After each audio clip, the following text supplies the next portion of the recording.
Your job is to sell, sell, sell, said my supervisor, leading me across the showroom of Redacted. Think you can handle that? He turned around and looked at my plastic name tag. Danny?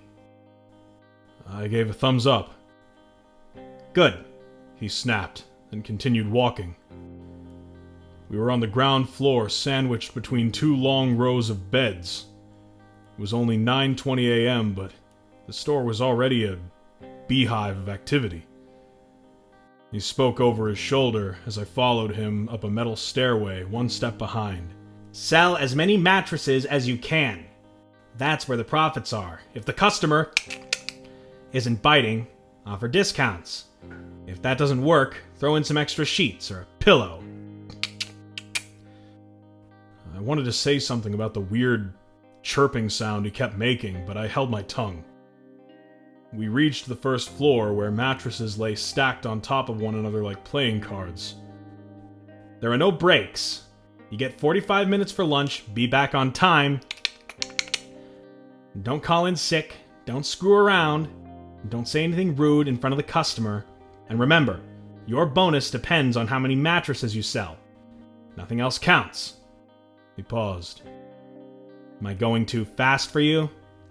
Nope, I get it, I said confidently. The storeroom is through there. He gestured towards a set of double doors marked Warehouse Staff Only beyond this point. Do not go back there for any reason, ever. If I catch you in there, you're gone. You need something from the back? Come find me. You're paid to stand out here and sell. Understand? I nodded. Probation lasts 6 months. If at any point during that time you aren't hitting your sales targets, which you probably won't, you're gone. Got a problem with that? I bit my bottom lip and shook my head. Good. Any questions? Nope.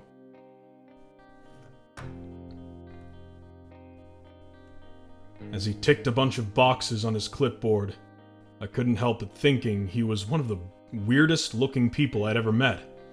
He was bald and pale with bulbous eyes and narrow lips. Okay, your training is finished.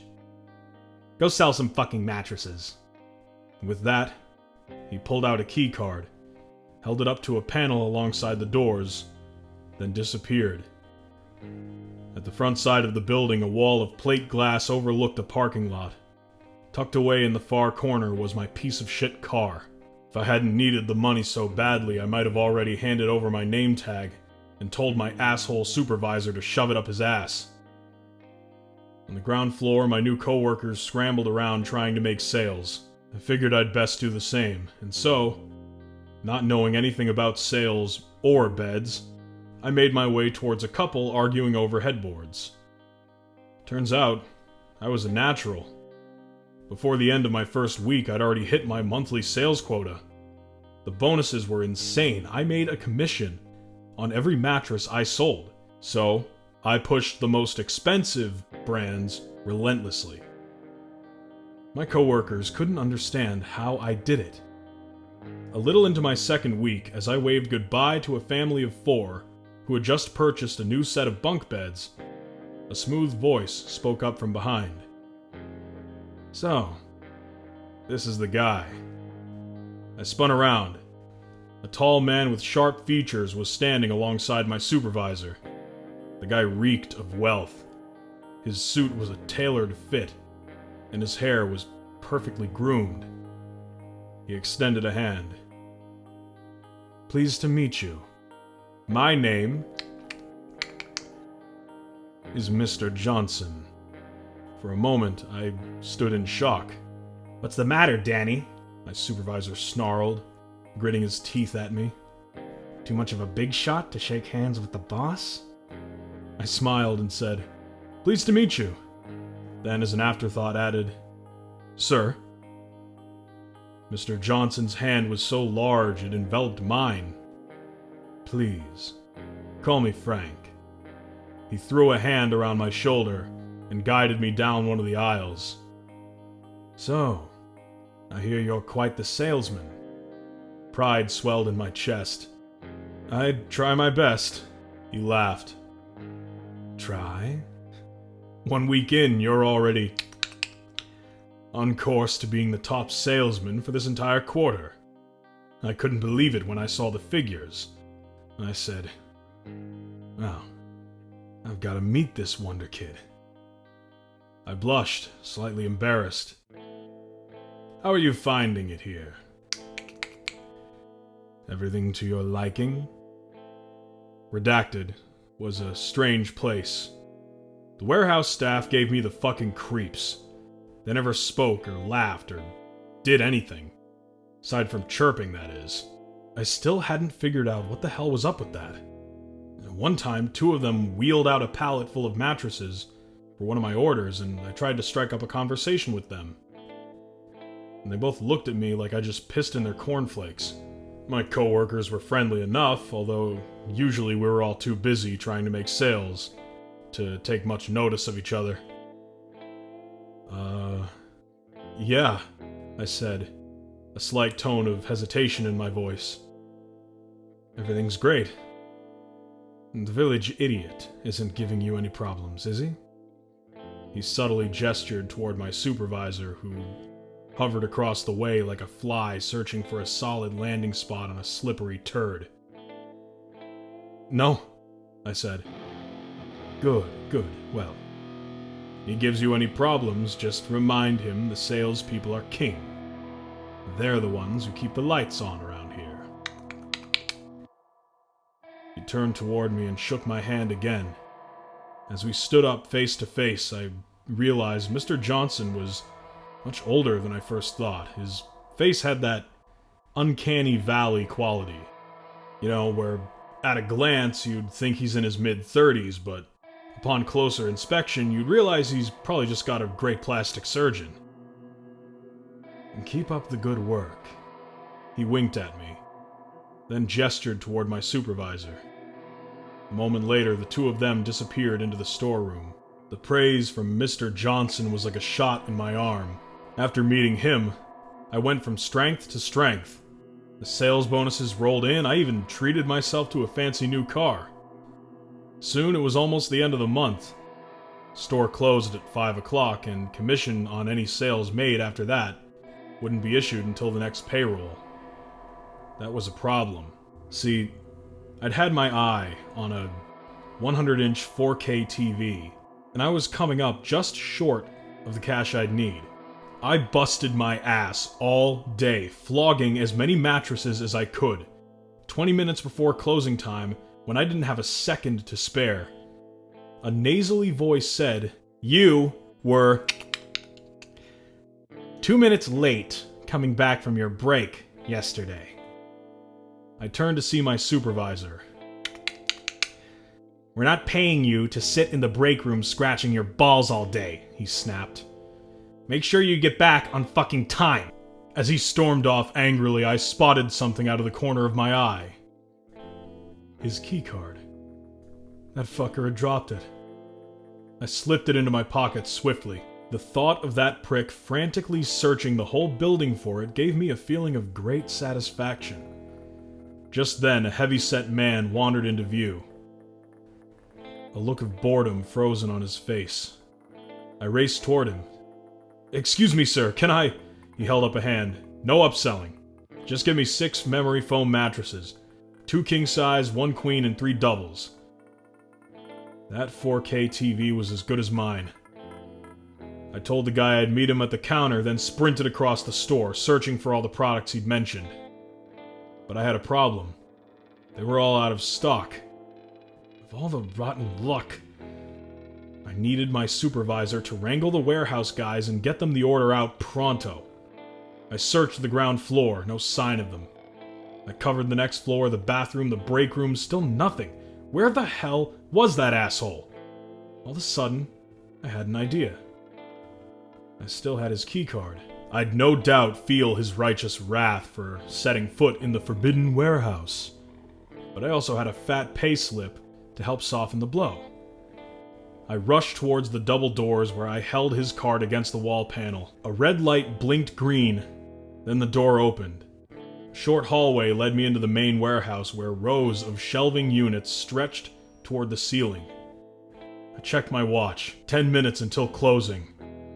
Across the bay, a man wearing a blue jumpsuit was loading boxes onto a metal pallet, his back to me. "Hey!" I shouted, racing toward him. He either didn't hear me or pretended not to. When I reached the other side of the bay, I poked him on the shoulder. "Hey, where do you keep the—" He spun around so fast, it made me jump. Hi." He took a step forward and tilted his head to the side, eyes wide. "Look, I know I'm not supposed to..." Another step. I moved backward. "Hey, I need you to get me..."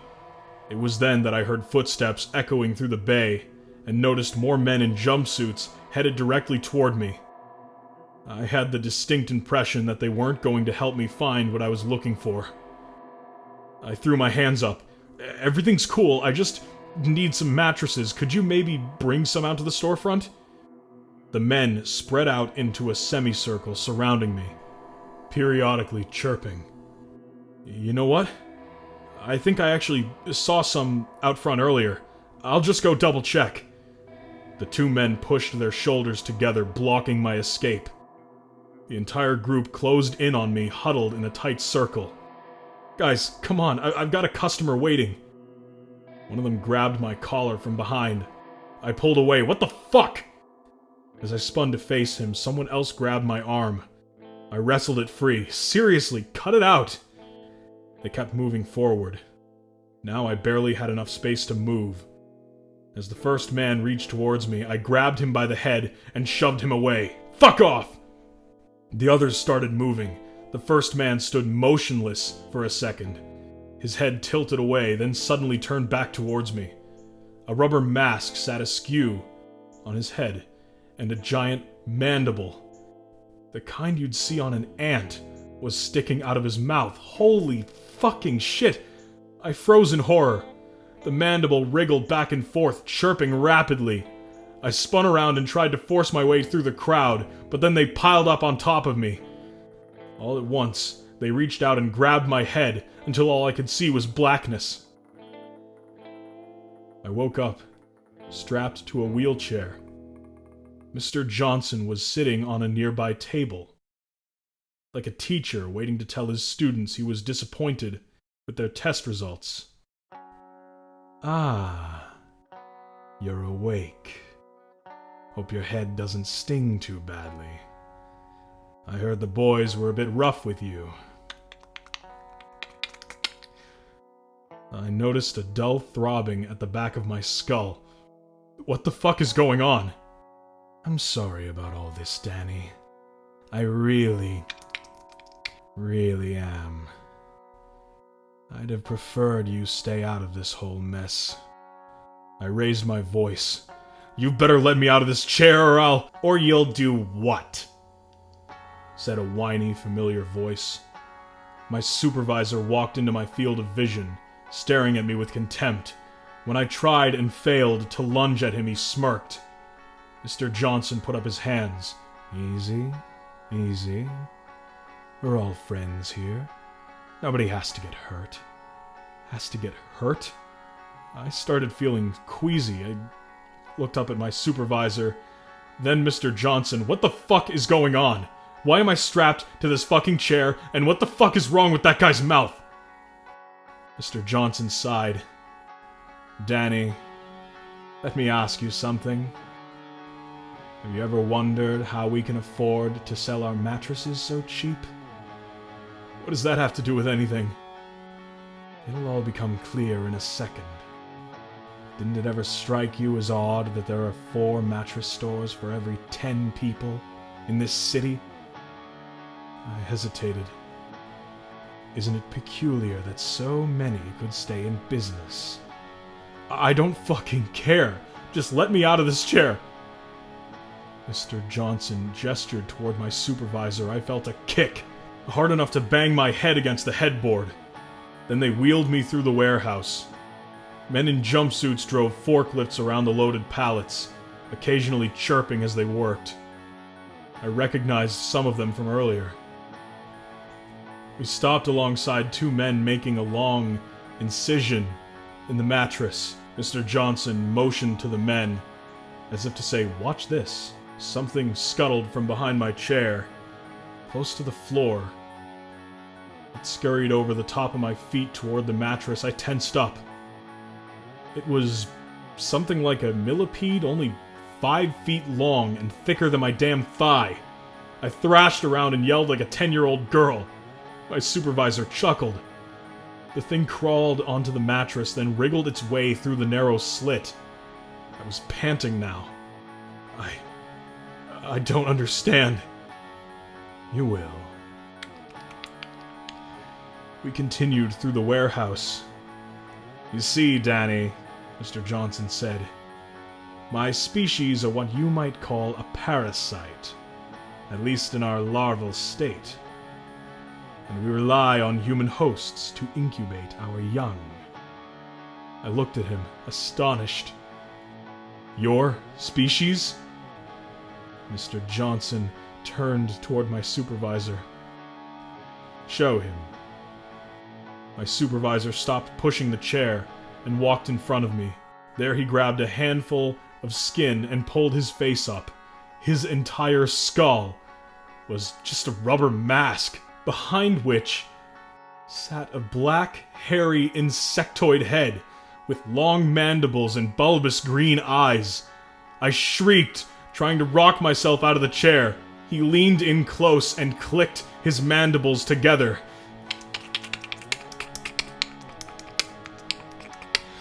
Cold, foul-smelling liquid leaked out of his long mouth and onto my lap. I turned away and pressed my eyelids together. "This isn't happening, this isn't happening, this isn't happening!" My supervisor laughed and pulled his mask back down, adjusting it until his face looked normal. Mr. Johnson put his hand on my shoulder. "As you can imagine, humans are squeamish about playing host to a parasite, so we have to be careful. If humans ever actually knew they were incubators..." He thought for a moment. "Well, there's no telling what they'd do. That presented us with a problem. We had to figure out how to implement our eggs without the humans realizing it. So we hatched a plan, Danny. An ingenious way to sneak into the homes of every last man, woman, and child on planet Earth. Can you guess how we did it?" By now the millipede thing had disappeared inside of the mattress. The men in front of us sealed it up and loaded it onto a pallet, then got to work on a second. I gasped. "Mattresses?" Mr. Johnson nodded. "That's why there are so many mattress stores, Danny. That's why we sell them so cheap. Making money was never our goal. Across the globe, countless stores are packaging up our females and distributing them to unsuspecting humans. In the continental United States alone, we have 4,000 stores selling 8 million mattresses every year. It's an ingenious system. After the humans fall asleep, the females slip the ovipositor tube through the mattress and implants the eggs. The tube administers a numbing gel that helps the humans get the best night's sleep of their lives. The eggs then get a surrogate. The females can stay close to monitor their development, and if we're lucky, the unsuspecting human recommends our mattresses to their friends, perpetuating the cycle. We came to a stop in front of a glass wall that stretched from the floor to the ceiling. Behind the glass stood a naked man. Must have been a two-way mirror, because he didn't react to us. My supervisor parked my chair, then pushed buttons on a wall panel. "The eggs can incubate indefinitely," Mr. Johnson continued. They won't hatch until subjected to a specific high-pitched frequency. Behind the glass, that sound must have started playing through a speaker, because the man pushed both hands against his ears. A moment later, bumps rose and fell beneath his skin. I felt the blood pumping in the soles of my feet. My supervisor disappeared behind my chair. We're playing the long game here, Danny. We've already implemented our young into 36% of your species. As we speak, millions of them are lying in bed, perhaps browsing social media on their phones or laptops, separated from one of us by just a few inches of fabric. A hole tore open in the man's skin as a grub ate its way out of him. It was fat and ribbed and stained in the man's blood. More holes opened up on his head and his chest and his arms. The grubs swarmed all over him, covering him in a pattern of spots. Biting off chunks of flesh, I could only watch in terror. Clutching my right bicep with his enormous hand, Mr. Johnson kneeled beside me. But there's still work left to do, and that's where you come in. See, we're in the final stretch, and we need to get as many humans implanted as possible before we execute the trigger. We need salesmen, Danny. Good salesmen. I'm making you an offer. Join us. Sell our mattresses. Help us accomplish our mission. In exchange, I'll spare you from... well... He gestured toward the window where the man screamed silently. I took a deep breath, trying to maintain my composure. This is fucking insane. What's it going to be, Danny? I laughed hysterically. What's it gonna be? What's it going to be? How about this? Go fuck yourself! He sighed. I'm sorry it had to be this way. He nodded past my shoulder.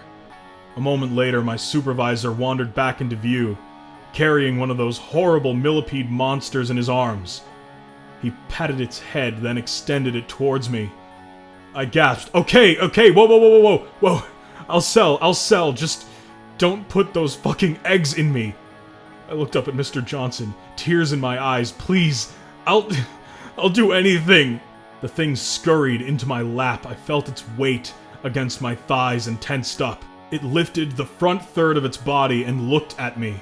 It opened its mouth, then a white tube drooped over its chin. Slowly, the tube became erect, like a deflated balloon taking in air. Mr. Johnson folded his arms behind his back. Here's what's going to happen. The female will lay her eggs inside of you. The toxins will give you a good night's sleep, and you'll wake up tomorrow morning in bed, feeling calm and well rested. The sting went in. The puncture was painless, almost pleasant. The thing contracted, forcing the eggs from her body into mine. Monday morning, you're going to turn up as per usual and sell. If you act like everything is normal, and don't breathe a word of this to anyone, I'll remove the eggs before my species executes the trigger. I promise. Refuse and, well... He gestured toward the window, where the man had become a human apple core. First thing I do when I get out of here is going straight to the fucking police. I growled. My supervisor threw his head back and laughed. The police? We own the police. I felt rhythmic pulsations going into my stomach and bit my bottom lip. Then I'll go to a fucking doctor and get these things extracted. I'll put them on display for the whole world to see. He slapped me gently. Oh, sure. Doctor, help me. I've got bugs growing inside of me and I need to cut them out. You'll spend the next 6 months in a padded cell, knowing the trigger could go off at any second. Then I'll do it myself. I'll post it on Facebook or... Mr. Johnson put his hand on my supervisor's shoulder and pulled him back. and he smiled at me sympathetically. Look, I'm sorry, Danny, but humanity is already lost. Soon, the bedbugs will inherit the Earth.